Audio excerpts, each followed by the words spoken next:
The tragedy of the Homestead strike results in a triumph for rights for workers. In the late 1800s, there was growing concern for labor practices. Even though many were concerned, it wasn't until the Homestead strike of 1892 that there was a triumph in rights for workers. The Homestead strike was a turning point for reform in the country. The tragic results of the Homestead riot exposed the unethical practices by businesses for increased profits. In 1886, 5 years before the tragedy at Homestead, one of the first labor strikes in the U.S. was brewing. The Federation of Organized Trades and Labor Unions called for a national strike demanding 8-hour workdays. These strikes encouraged many workers to demand better wages and conditions, and they laid the groundwork for much stronger unions. During this influential time for labor, Andrew Carnegie, one of America's biggest entrepreneurs, was building the Carnegie Steel Company into one of the top profitable businesses in the U.S. The Homestead Mill was nearly the biggest in the company, and as a result, its workers were represented by the powerful Amalgamated Association. As soon as Carnegie's businesses began manufacturing steel, one immense problem became clear. The steel company's mines were not producing enough coke, an essential ingredient in the production of steel. As a result, Carnegie went to H.C. Frick & Company for help. Henry Frick, a fellow multimillionaire and the owner of over 3,000 acres of coal-producing land and coke plants, met Carnegie for negotiations. Impressed by Frick's bargaining, Carnegie offered him the role as the exclusive supplier of coke to the mill, and the two became partners not long after.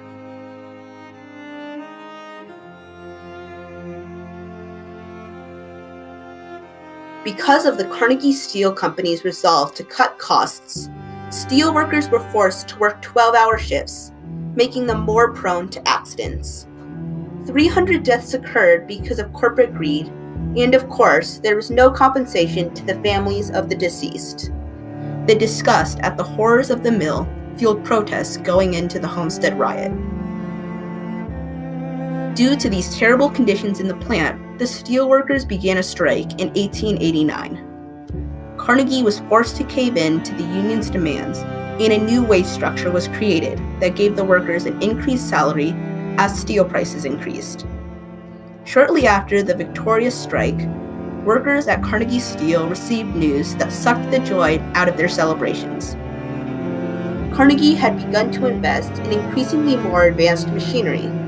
As Carnegie put it, the machine hitherto employed became obsolete, and our firm, recognizing this, spent several millions at Homestead reconstructing and enlarging the works.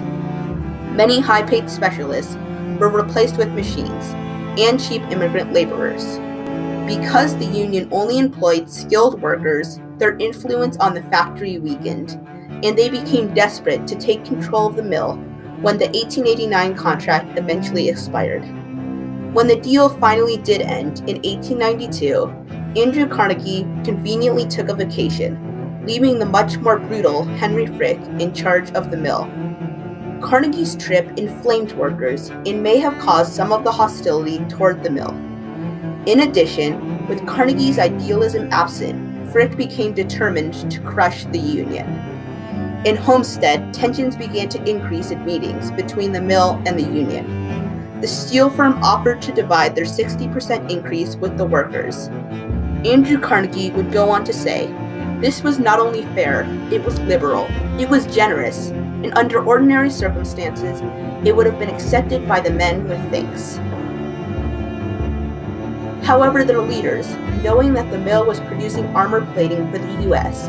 and could not afford to waste time, declined. They believed that Frick would not risk his contract for the Navy, but this turned out to be a grave miscalculation. The bargains ended because of a $1 difference in each side's desired contract.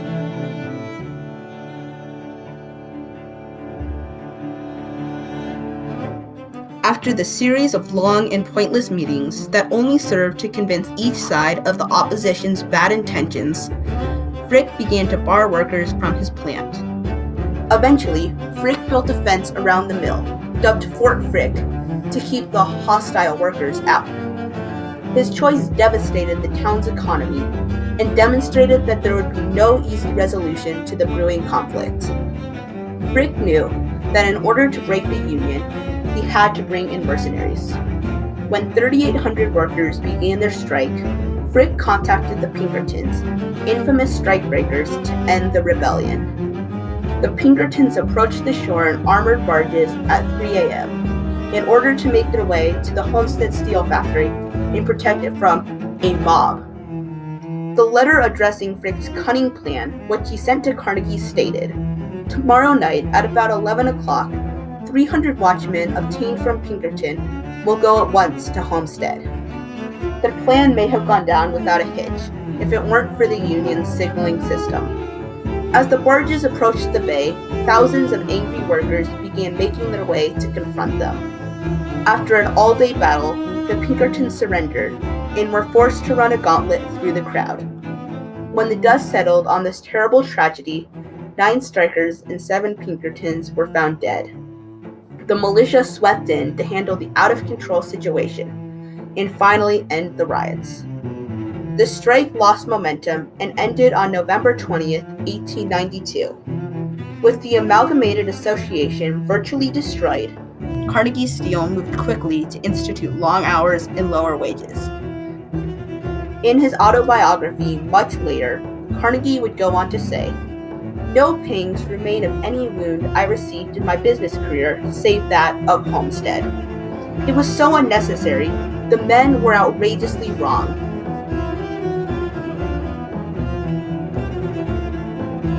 After the horrendous tragedy at Homestead, many citizens despised Carnegie and Frick. One such person, Alexander Berkman, acted upon his anger. The anarchist believed that if he killed Frick and avenged the deaths of the steelworkers, it would send a message to owners and workers alike. He was unsuccessful in his assassination attempts and was stopped by Frick and his co-workers. Not only did the attempt on Frick's life undermine the strikers' cause, but the biased media glorified Frick's bravery, taking most of the blame from the strike off of him. Incidentally, Frick's good fortune dumped even more of the anger onto Carnegie. Carnegie claimed that he had nothing to do with the violence at Homestead, but very few people believed his lies. He was discredited as a good employer and trustworthy business partner. His reputation tarnished, Andrew Carnegie became desperate to gain forgiveness from the public and began his decades of philanthropy. Carnegie's reputation was not the only thing damaged in the steel riot. Frick and Carnegie's relationship was also broken by the events of 1892.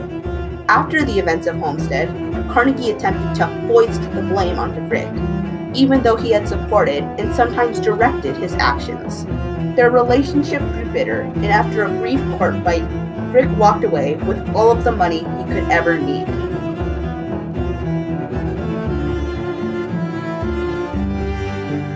The Homestead riots still affect how labor is viewed in the U.S. The protests helped to alert the nation to labor problems and inspired new laws and the formation of many new unions. Many new labor management agencies were also created across America as a result of the strike. Another triumph that was a result of the Homestead strike is the Anti-Pinkerton Act. The act says the legislation was a result of congressional concern over the use of private detectives as strikebreakers and labor spies by private industry in labor disputes of the 1880s and 90s. This is exactly what occurred in the Homestead riot of 1892. Because this was one of the biggest disasters with Pinkertons, it was primarily responsible for inspiring the creation of stricter laws around intimidation tactics and strikes. The Homestead Steel Riot was one of the massive events involved in bringing about better wages and conditions in the business world. Although the steel strike was a failure for labor unions, it served to spread awareness of the corners being cut in factories and big businesses. The tragedy of Homestead led to the triumph of labor reform.